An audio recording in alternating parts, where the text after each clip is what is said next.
কুরুক্ষেত্রের যুদ্ধ শেষ হয়েছে। চারদিকে শুধু ধ্বংস আর মৃত্যু, ভাঙা রথ, ছড়িয়ে ছিটিয়ে থাকা অস্ত্র আর লক্ষ লক্ষ প্রাণহীন দেহ, যেন একটা সভ্যতার শেষ নিঃশ্বাস ধীরে ধীরে মিলিয়ে যাচ্ছে। একটা ভাঙা রথের চাকা কাদায় অর্ধেক ডুবে আছে, তার উপর কৌরবদের ছেঁড়া পতাকা বাতাসে কাঁপছে। আকাশ থেকে দেখলে বোঝা যায় এই ধ্বংসের আসল চেহারা কতটা ভয়াবহ। মাত্র 18 দিনের মধ্যে প্রায় 40 লক্ষ যোদ্ধা প্রাণ হারিয়েছে। এটাই ছিল মানব সভ্যতার সবচেয়ে ভয়ঙ্কর যুদ্ধ। 5 পাণ্ডব দাঁড়িয়ে আছেন যুদ্ধক্ষেত্রের শেষ প্রান্তে। তারা জয়ী হয়েছেন, কিন্তু তাদের চোখে বিজয়ের আনন্দ নেই, আছে শুধু এক গভীর শূন্যতা। যুধিষ্ঠিরের চোখে তাকালেই বোঝা যায় এই জয়ের মূল্য কতটা ভয়ঙ্কর। তার গালে শুকিয়ে যাওয়া রক্তের দাগ, চোখে জল জমেছে, কিন্তু তা গড়িয়ে পড়ছে না, কারণ কখনো কখনো কান্নার জন্যও শক্তির প্রয়োজন হয়। যুদ্ধ শেষ হওয়ার পর যুধিষ্ঠির ফিরে এলেন হস্তিনাপুরে। গঙ্গার তীরে দাঁড়িয়ে থাকা সেই মহান নগরী যেন তার প্রতীক্ষায় ছিল। তিনি বসলেন সোনার সিংহাসনে, ন্যায় আর ধর্মকে সঙ্গী করে রাজ্য শাসন শুরু করলেন।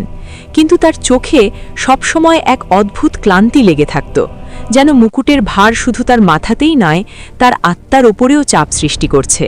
ধীরে ধীরে 36 বছর কেটে গেল। হস্তিনাপুর সমৃদ্ধ হল, বাজার জমজমাট হয়ে উঠল, মন্দির তৈরি হল, প্রজারা সুখে শান্তিতে বসবাস করতে লাগল। কিন্তু যুধিষ্ঠিরের অন্তরের শূন্যতা আর কখনো পূরণ হল না। সময়ের স্রোত থেমে থাকে না। একদিন শ্রীকৃষ্ণ দ্বারকায় ফিরে যাওয়ার আগে পাণ্ডবদের বিদায় জানালেন। তার মুখে ছিল সেই চিরচেনা রহস্যময় হাসি, কিন্তু সেদিন কেউ বুঝতে পারেনি এটাই তাদের শেষ দেখা।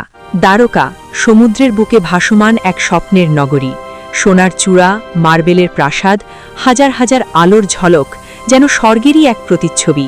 কিন্তু সেই স্বর্গেই নেমে এলো ভয়ঙ্কর মহাপ্রলয়। যাদব বংশের যোদ্ধারা নিজেদের মধ্যেই ভয়াবহ সংঘর্ষে জড়িয়ে পড়ল। রাস্তায় রক্ত, প্রাসাদে আগুন। যে নগরী একসময় স্বর্গের মতো ছিল, সে নিজেই পরিণত হল এক জীবন্ত নরকে। তারপর ঘটল সেই অকল্পনীয় ঘটনা। এক সাধারণ শিকারীর তীর এসে বিদ্ধ করল শ্রীকৃষ্ণের পা। তিনি তখন এক বটগাছের নিচে শান্তভাবে বসেছিলেন। তার ক্ষত থেকে ঝরছিল সোনালি আভাময় রক্ত। আর ঠিক সেই মুহূর্তেই তার দেহ ধীরে ধীরে আলোয় রূপান্তরিত হতে শুরু করল। তার নীল শরীর স্বচ্ছ হয়ে উঠল। কোটি কোটি সোনালি আলোর কণা আকাশের দিকে উড়ে যেতে লাগল। এভাবেই শ্রীকৃষ্ণ এই পৃথিবী ছেড়ে চিরকালের জন্য বিদায় নিলেন। এই খবর যখন হস্তিনাপুরে পৌঁছাল, যুধিষ্ঠির যেন ভিতর থেকে ভেঙে পড়লেন। তিনি সিংহাসনের হাতল এত জোরে চেপে ধরলেন যে তার আঙুল সাদা হয়ে গেল। ভীমের চোখ দিয়ে অঝরে জল গড়িয়ে পড়তে লাগল। অর্জুনের হাত থেকে গান্ডীব মাটিতে পড়ে গেল। নকুল মুখ ঢেকে ফেললেন। সহদেব নিঃশব্দে শূন্যের দিকে তাকিয়ে রইলেন। সবাই বুঝে গেল তাদের জীবনের সবচেয়ে বড় আশ্রয় হারিয়ে গেছে। সেই রাতে যুধিষ্ঠির একা বসেছিলেন বিশাল সিংহাসন কক্ষে। একটি প্রদীপ নিভু নিভু করে জ্বলছিল, চারদিকে গাঢ় অন্ধকার। সেই নীরবতার মাঝেই তিনি উপলব্ধি করলেন এই পৃথিবীতে তাদের আর কোনো কর্তব্য অবশিষ্ট নেই। পরদিন সকালে যুধিষ্ঠির নিজের হাতে সেই ভারী সোনার মুকুট খুলে ফেললেন, যে মুকুটের ভেতরে লুকিয়েছিল এক বিশাল সাম্রাজ্যের দায়িত্ব। তিনি কিছুক্ষণ সেটির দিকে তাকিয়ে রইলেন, তারপর ধীরে ধীরে সেটিকে নামিয়ে রাখলেন চিরকালের জন্যে। অভিমন্যুর পুত্র পরীক্ষিতকে সিংহাসনে বসানো হল। মাত্র 12 বছরের এক কিশোর। যুধিষ্ঠির নিজের হাতে তার মাথায় মুকুট পরিয়ে দিলেন। একটি যুগের সমাপ্তি হল, আরেকটি নতুন যুগের সূচনা ঘটল। এরপর 5 পাণ্ডব একে একে তাদের সমস্ত রাজকীয় অলঙ্কার ও অস্ত্র খুলে রাখলেন। যুধিষ্ঠিরের বাহুবন্ধ, ভীমের বর্ম, অর্জুনের ধনুক, নকুলের অলঙ্কার, সহদেবের আংটি সব একত্রে রাখা হল। তারা স্বেচ্ছায় ত্যাগ করলেন রাজপ্রাসাদের সমস্ত বিলাসিতা। বাকলের পোশাক পরে, দ্রৌপদী সাদা শাড়ি পরিধান করে তারা হস্তিনাপুরের দরজা দিয়ে বেরিয়ে পড়লেন। পেছনে অসংখ্য মানুষ কাঁদছে, ফুল ছুঁড়ে বিদায় জানাচ্ছে, কিন্তু তারা কেউ একবারও ফিরে তাকালেন না। রাজপ্রাসাদের মসৃণ মেঝে ছেড়ে তাদের খালি পা প্রথমবারের মতো পড়ল রুক্ষ কঠিন মাটিতে। সেই একটিমাত্র পদক্ষেপেই তাদের জীবন সম্পূর্ণ বদলে গেল। সম্রাট থেকে তারা পরিণত হলেন সন্ন্যাসীতে। ঠিক সেই সময় একটি সোনালি বাদামি রঙের কুকুর নীরবে এসে যুধিষ্ঠিরের পাশে হাঁটতে শুরু করল। কেউ জানে না সে কোথা থেকে এলো, কিন্তু সে যেন জানত এটাই তার পথ, এটাই তার সঙ্গী। এভাবেই শুরু হলো তাদের মহাপ্রস্থান, জীবনের শেষ যাত্রা। তারা পূর্ব দিকে চললেন, তারপর দক্ষিণে, তারপর পশ্চিমে। সমুদ্র তীর ধরে তারা অগ্রসর হতে লাগলেন। তারা প্রায় সমগ্র ভারতবর্ষ প্রদক্ষিণ করলেন। একদিকে উত্তাল সমুদ্র, অন্যদিকে ঘন অরণ্য।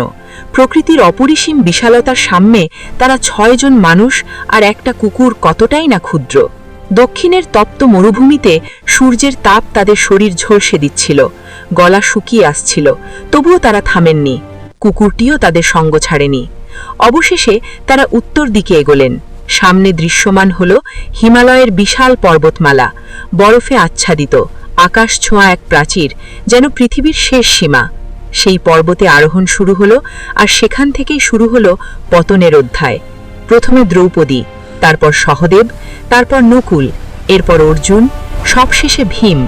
প্রত্যেকের পতনের পেছনে ছিল তাদের জীবনের কোনো না কোনো ত্রুটি, পক্ষপাত, অহংকার, আত্মবিশ্বাসের অতিরিক্ততা, শক্তির গর্ভ। শেষে রইলেন শুধু যুধিষ্ঠির আর সেই বিশ্বস্ত কুকুরটি। দুজন ধীরে ধীরে এগিয়ে চললেন মেরু পর্বতের চূড়ার দিকে। অবশেষে তারা সেখানে পৌঁছালেন। তখন আকাশ থেকে নেমে এলো এক দ্যুতিময় রথ, দেবরাজ ইন্দ্রের রথ। ইন্দ্র বললেন, এসো যুধিষ্ঠির, তুমি সশরীরে স্বর্গে যাওয়ার অধিকার অর্জন করেছ।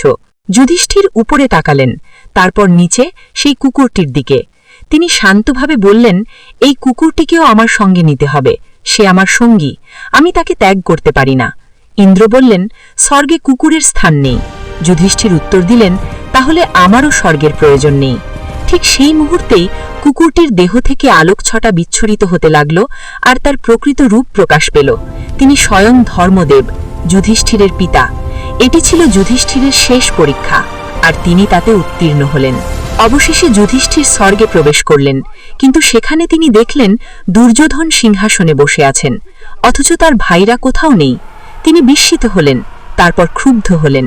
তিনি বললেন, আমার ভাইরা কোথায়? তাকে নিয়ে যাওয়া হলো এক অন্ধকার স্থানে, যা দেখতে নরকের মতো। সেখানে তিনি দেখলেন তার ভাইরা এবং দ্রৌপদী কষ্টে আছেন।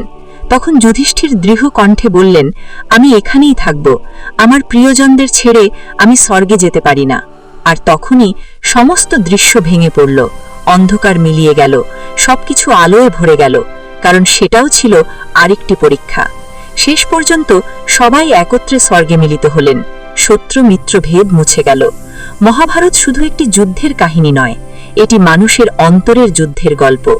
ধর্ম শুধু নিয়মের মধ্যে সীমাবদ্ধ নয়, ধর্ম লুকিয়ে আছে ভালোবাসায়, ত্যাগে আর বিশ্বস্ততায়। এই ভিডিওটা ভালো লাগলে লাইক করুন, আর মহাভারতের আরও এমন অজানা গল্প শুনতে চাইলে দেরি না করে প্রাচীন স্টোরি চ্যানেলটাকে সাবস্ক্রাইব করুন। আবার দেখা হবে পরের ভিডিওতে। নমস্কার বন্ধুরা, সবাই ভালো থাকুন, সুস্থ থাকুন। জয় শ্রীকৃষ্ণ, রাধে রাধে।